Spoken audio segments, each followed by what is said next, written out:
Why do stylists think they should freeze themselves in time? Just let's uncover what inflation actually is. What happens if you don't raise your prices? Just please keep in mind that you're not giving yourself a raise. It is just maintenance. Before we jump into today's episode, I want to share an important lesson that became clear to me running my own business. Growth isn't just about skill, it's about having the right system. I know exactly how hard it is to juggle clients, staff, and strategy all at once, which is why I love Gloss Genius. It's the all-in-one platform every salon owner needs to scale. It doesn't just help you manage your day-to-day like other options. Gloss Genius actually does the work for you that you need to grow. Whether it's rebooking that brings clients back or automating marketing campaigns that fill empty chairs, this platform never stops looking out for you. An added bonus is that it actually is easy to use. So no where do I click moments for you and your team. Clients don't have complicated logins just to book an appointment. It's smooth, it's a smart design, and it works. If you've been looking for a way to do all of that, go to the link in my show notes and use the code Successful to get 50% off your first 2 months of their Gold or Platinum plan to see for yourself. Gloss Genius is all about growth and less busy work. All right, let's get into the episode. Welcome back, my friends, to the Successful Stylist Academy Podcast. I'm your host, Ambrosia Carey. We're talking about building a sustainable and successful business here on the podcast. As a beauty professional, today is not going to fall short from those topics, but I do love to cover things like financial freedom, communication, marketing, and protecting your time, energy, and creativity, because that is the parts that makes our business actually sustainable. And today we're talking about something that actually makes even experienced stylists spiral, and that is raising your prices. And yes, it is hard to do because there are so many elements that are wrapped up into it. But I'm hoping by the end of this episode, you're going to start to untangle that web a little bit and remove yourself from your business just enough to realize that you're actually preserving and protecting your own space. So that way you can be a better, stronger business provider for your clients and for your future growth as well. So let me ask you something. I want to start out by asking this hard question, which is, are you afraid to raise your prices, or are you afraid of what it means if someone leaves? And I know that that's kind of a heavy question, but oftentimes when it comes to raising our prices, it's not about what should I raise it to, or what is enough, or what is going to feel like it's something that protects me, but also doesn't gouge my clients. That these are two very different layers, different fears. And if we understand where the fear comes from, then we might have an easier time with dissecting how to resolve that problem, because we're not looking at two problems as one. Most creatives aren't afraid of the mouth part. They're afraid of the rejection side of things. And that's really the honest truth. When it comes down to most of us creative people, we get into this industry because we want to take care of people and we want people to love the experience that they have when they have their time with us. And we're exchanging so much of our energy with that person that it's really easy to get tangled in that web of closeness and emotional compatibility with a person. But we want to make sure that we're protecting ourselves so that way we can be our best selves, like I was saying earlier.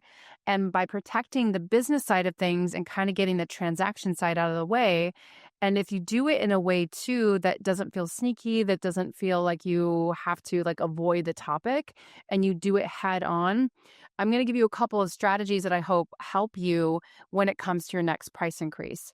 So while we're kind of sitting in this uncomfortable space right now talking about fears, let's go thoroughly digging into the depths of your fear. That sounds really bad, actually.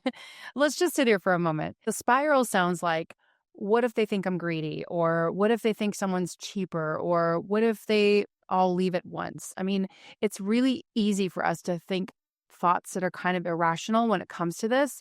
So the next gut twisting question is, what happens if you don't raise your prices? It's better to kind of flip the script a little bit and ask yourself the real question about how it affects you, because we all know that if we are not able to generate behind the chair for our client, then our client will not be able to get serviced by us anyway, and they're going to have to move on to someone else.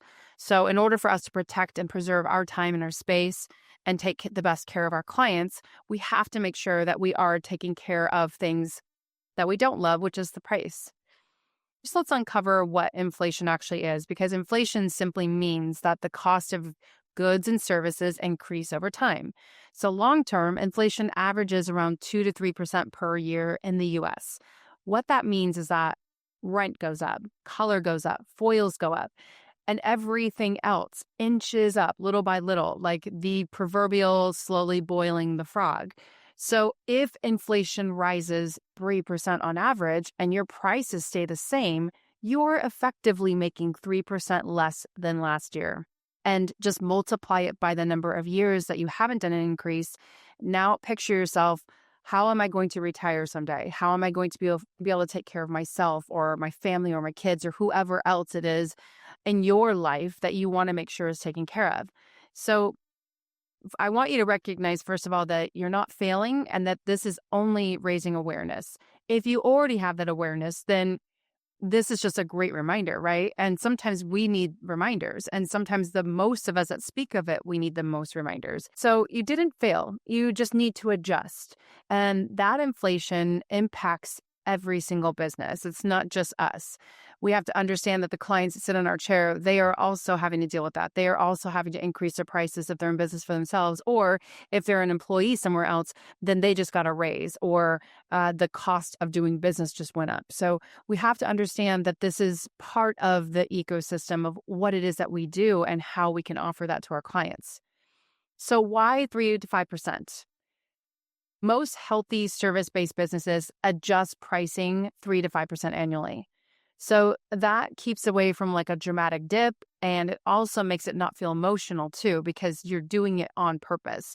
When you know that inflation national average is gaining about that amount, and of course, give or take, right? We even had years that we were like upward into the 7%, but we're not talking about those. We're just talking about the average. So if we just keep a steady inclination and we grow with the steady changes that are happening in our market, then that's just a way for us to cover our baseline. So if we just get that taken care of right away, then that feels good for us.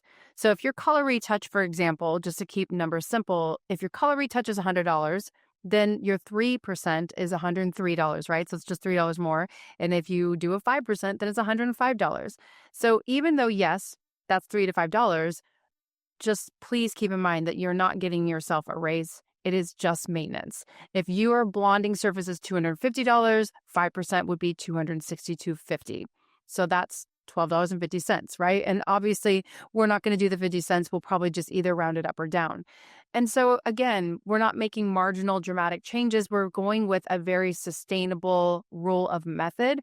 And when I'm saying color services, the reason why I'm including color services mostly is because that's where we're going to see the most dramatic changes. Now, raising your prices for haircutting services or any other chemical services, sure.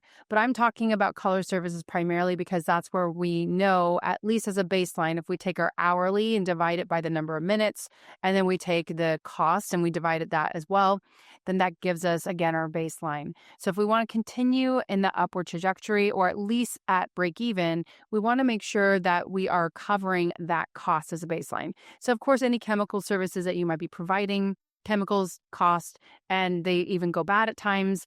Retail, we talked about that in a different episode, but that's another thing too, that the cost of doing business is that things could expire and then you have to mark that out of stock and then you put it into your back bar, or you have to mark it out completely and donate it.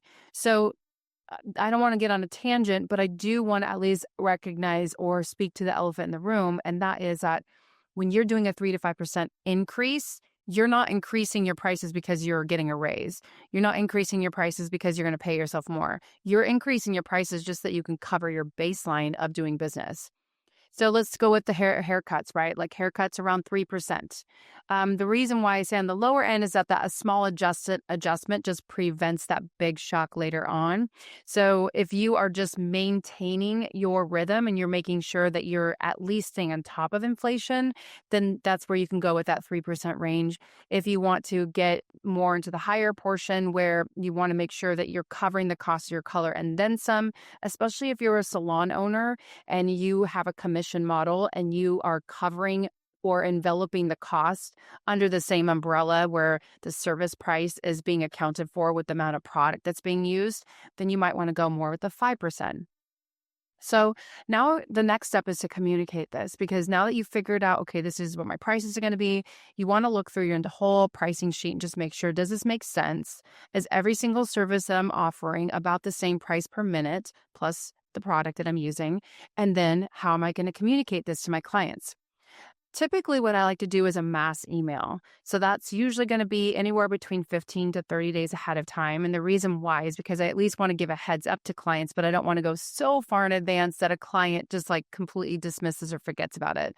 That's me doing my due diligence to just let people know ahead of time that our prices are increasing. So this would be like maybe a small subject, and keeping this short and sweet. A small pricing update beginning April 1st, let's say. Okay, so let me give you a short script example of what you can put into that email. Beginning April 1st, my color service pricing will increase by 5% to reflect rising product and operating costs. I'm so grateful for your continued trust and support. Now, obviously, you're going to tweak and change that, put in all the feel goods if you want to, but my advice just is keep this short and professional. You don't want to go on tour for apology, right? Like, there's no reason to apologize for the fact that you are adjusting prices based on inflation. And I think that's the important thing. When we go inside of a grocery store and we see the new prices and we have our options of what we want to get, we can always go the more generic route and we can always go the more premium route, right? But if we are loyal to a brand, we're going to stick with that brand. If it prices us out, then we might try something different. But at least it's all up front in the open for us to see as consumers. And although that might not be the best example, it's the example that came to mind, because when you have prices out in the open like that and you are transparent about those prices, then it doesn't become emotional. It doesn't become something that is going to upset somebody. And typically when it upsets somebody, it's because they feel blindsided. It's because they didn't feel prepared for it. And that often can be embarrassing, misleading. It could make the person feel taken advantage of. There's a lot of things that can happen, like on a psychological level. So we just want to make sure that we mitigate that by having that conversation to begin with. When it comes to the humanity side of this, if someone says, I only budgeted for the old price, that's when you get to take a beat, right? Like, you get to make the decision from there and say, and not only see that as not disrespectful, first of all, that is just part of budgeting.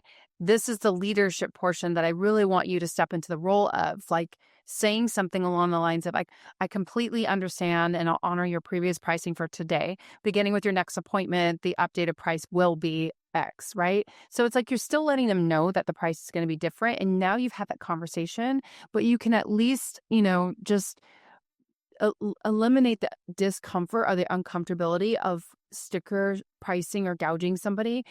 If they had a certain price in mind, we don't know what people's finances look like. They're choosing to come to us, and just keep that in mind, that this is a choice that they're making, that nobody has to come see us. And we still are in the luxury sector, no matter what jokes we want to say. A client has choices. And if they choose to come to us, of all people, what an incredible honor. And we want to make sure that we're at least honoring that. And if we give an out to the client and we just let them know, that is not them taking an advantage of us. That is us, not holding the bag at the end of the day. It's just good business. It is a way to take care of our clients. And then here's where I could probably insert like one other thing, which is you're still showing compassion, but you're also stating a boundary. And this is if you really needed it. So I have a script here for you as well. I'm happy to help you with spacing appointments or adjusting services if that feels better. So then again, you're still taking care of the client. You're still thinking of ways that you can help them, where you're not shaming them, you're not shrinking yourself, and you're also not scrambling around last minute. And by doing that, again, it's just good business. And it also lets you hold the ground of what it is that you are building and what you're needing for your business to grow. Now, let's go a little bit deeper, because the hardest part about price increases isn't about the percentage.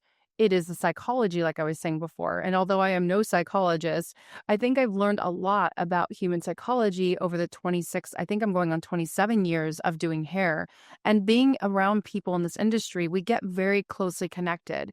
And all the work that I've done with myself and my own counselor and stuff, I've learned a lot about how to not just word things, but how to present, how to mitigate risk, how to mitigate uncomfortable conversations, and also how to find a way that there can be a balance or an equilibrium so that way each person feels like they're coming out ahead winning.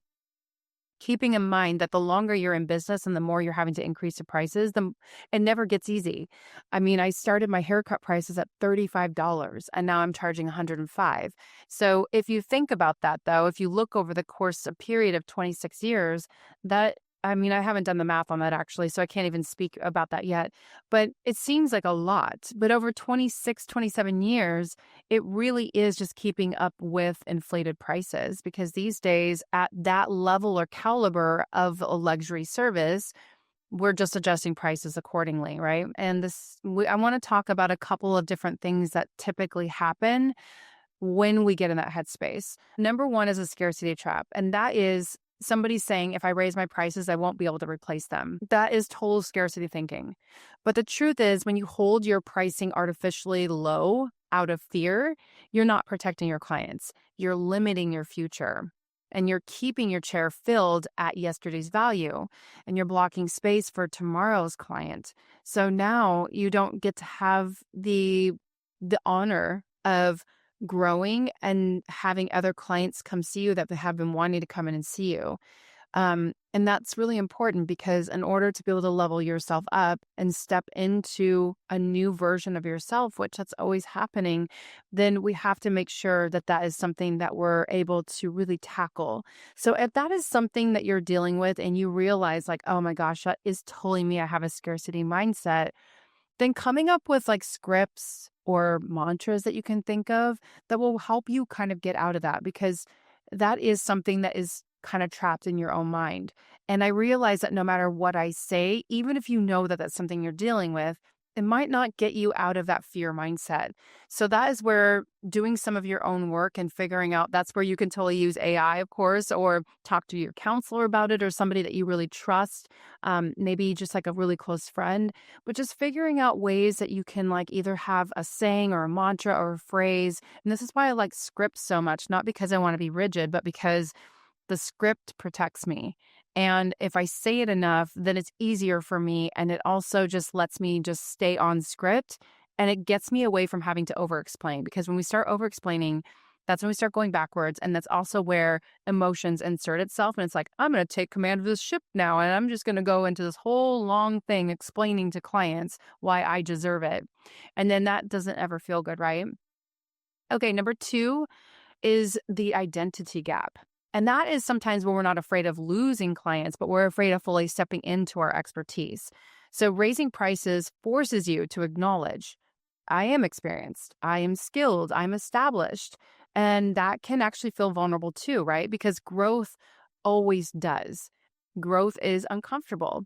And for us to really fully recognize that, that also raises the stakes and makes us have to show up differently and makes us realize that, oh my gosh, I am in the next phase of my life and I've been very comfortable with where I am and I don't want to deal with something that's uncomfortable. But the truth of the matter is that you're already there. So now it's time to step into the next step of you. I mean, you are the one that has to open the door and step through it. And when you step through it, that lets you elevate yourself. And by the way, it also lets you elevate your client's experience and your craft all the more. The next point I want to make is all about making space for the next client too. This is where part of us rarely say this out loud. When you raise your prices, you actually do create space. And I know I said that just a moment ago, but space is for the client who's been waiting to work with someone at your level. And that's also a client who values expertise over that discount, perhaps. That's also the client who feels relief for paying for quality. Every time someone outgrows your pricing, someone else is growing into it. And that feels really good as a service provider to be able to offer that. And to also, I will say, I'm just going to say it like a major testament to the reason why I have continued doing hair behind the chair for so long.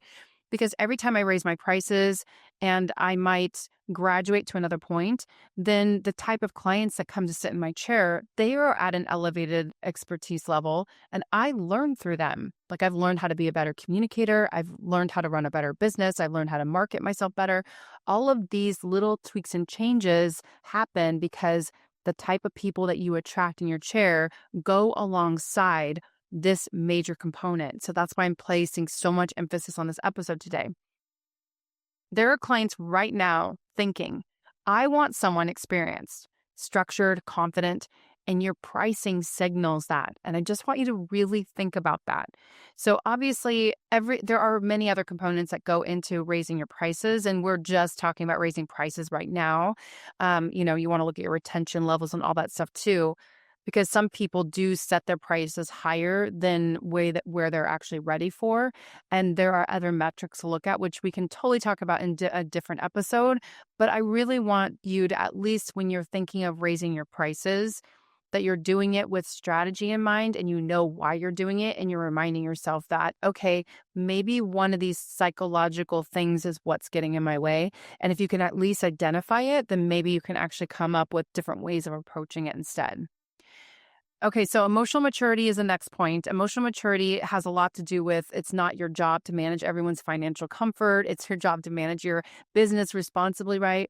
And then over functioning for hypothetical reactions is also not leadership. It just kind of gets you into this like negative feedback loop in your brain that hasn't quite happened yet. And being calm about this is what is going to help you gain the clarity. If you start to get in a process where you're thinking about how someone is going to react, it's going to cause anxiety around something. And it's also the thing that gets you in the moment of that flow state. So instead of trying to mitigate all types of things, if somebody wants to pump the brakes for a moment, give them that leeway. Let them know, do you want time to think about this? Or if you would like, you can still offer that service at the existing price and let them know that your next price will reflect that. But then don't pressure anything else outside of that. Just say, if you prefer, I can add you to the wait list, and then I can let you know when something opens if you want to give yourself time to think about it. You could still offer to pre-book them, because that is also, again, an elevated service offer that you want to make sure you're taking care of your clients. But if they are unsure, just tell them, like, if you're unsure, that's okay. I can reach out to you in 2 weeks' time and we can find a spot for you then. Maybe they're uncomfortable saying something, but leave it up to them is my point. Like, don't let your fear of their reaction dictate how you're going to say or do something. Let them be responsible for their own thoughts, their own desires, their own fears. So that way you can be responsible for your own thoughts and your fears and desires. Although there is a career arc reality to all this, there is no skilled professional that stays the same price forever, right? Therapists adjust, lawyers adjust, consultants adjust. Why do stylists think they should freeze themselves in time? Your growth deserves reflection in your pricing, not dramatically, not arrogantly, just accurately. And the CEO shift, or the mindset that I really want you to get into, is just kind of going back to that raising your prices 3 to 5% annually is not about making more money. It's about not losing money quietly. It's about protecting your margin, your energy, your creativity, and of course, your future. So being fully booked but secretly underpaid is not success. It's just burnout in disguise. And that is something that I really want you to think about, that no matter what it is that you decide to do within your business, I want to make sure that you are preserving your energy, and that is what's going to lead to a long-term successful and sustainable career. So I know in the beginning, I talked a little bit about how you can actually deliver that information to your clients. Let's say you don't have an email list. I mean, a lot of stylists that I talk to, they say, oh, I don't collect emails. That's totally fine. So you can either do a text notification, you can do a Klingon. A Klingon is like where you actually have the information in the corner of your mirror at your salon. If you don't like to do that, then you can type up something really nice, have it at your front desk or somewhere that's visible, like on your station, so that your client can actually see the prices being increased. But the main part about all of this is that you personally, as a service provider, you want to say it in a way that lets the client know, and you're being fully transparent about it. So that way you don't feel like you have to pull the rug from under them and it doesn't feel uncomfortable for you. So if you actually present it to the client, just saying like, oh, I sent out an email or I sent out a text. Did you happen to receive that? Yes, I did increase my prices, and I just wanted to make sure that you were aware of that. As you know, I always like to be transparent about it. And that's all you have to say. And if they say, oh, no, I didn't see it, how much did your prices go up? And then you can just say, that just went up 5%. You could just keep it at that. And then you can even ask them, is that comfortable for you? Most people are going to say yes, but if somebody does say no, then you can default to the next thing, which is no problem. That's where you can just say, that's totally fine. I would be happy to honor our existing price. And then at our next service, there will be that price increase. And then that's it. That's all you have to say. So I just hope that as you are defining and redefining and growing and changing in this ever-changing industry, in the world of social media and all types of advice just coming at us so loudly, it's so easy for us to get off of our rails. We can get derailed really quickly. So although I know in this episode, we're just primarily talking about raising your prices, I know that there's this whole underground psychology portion that I'm not really at liberty to fully speak on, but with experience, I do talk about it, right? The reason why I want to make it such a comfortable conversation for us to talk about is because I am seeing more and more people that are either going backwards in their business, closing their business, or just throwing in the towel and doing something completely different. And for whatever reason you may decide to change, I want it to be by choice, not by default, or not because something happened where you were forced into it. And I do know that there are many people in our industry that have had long-term success. But the reason why I put so much emphasis on long-term is because the one trick pony thing and just doing stuff that goes viral, that is not a sustainable way of running a business. And the way that we build trust and time is through consistency. It's through our promises. It's through showing up and actually doing things in a way that feel good for us and our clients. And that happens over a period of time. Not every single day has to be a 10, but we have to make sure that we're doing our best to not have days that are at a 1 or a 2. We have to at least make sure that our baseline is taken care of. So we do talk about this more inside of the SSA lab, which we walk through things like shame. We do talk about numbers. We talk about real margins and strategy. So pricing stops feeling emotional and starts to feel steady. There are so many other parts of our emotions that are so important to preserve and protect. But our emotion is also the thing that connects us to our clients the most. And if your chest tightens thinking about raising your prices, that doesn't mean you shouldn't. It probably means you're evolving. So I want you to ask yourself, what kind of life do I want my business to support? Because pricing isn't about hair, it's about longevity. And staying the same in an economy that doesn't stay the same, that's how careers slowly shrink. And you're not raising your prices to be greedy, you're raising them to stay steady. And steady builds legacy, my friend. I want to encourage you to dream big, set goals, take action, and I'll see you next week. Today's episode is sponsored by Pharmagel, a clean and sustainable skincare line of over 35 years that commits to using safe and natural ingredients to deliver effective results. Visit pharmagel.net and use code SSA15 to earn 15% off your happier, healthier skin.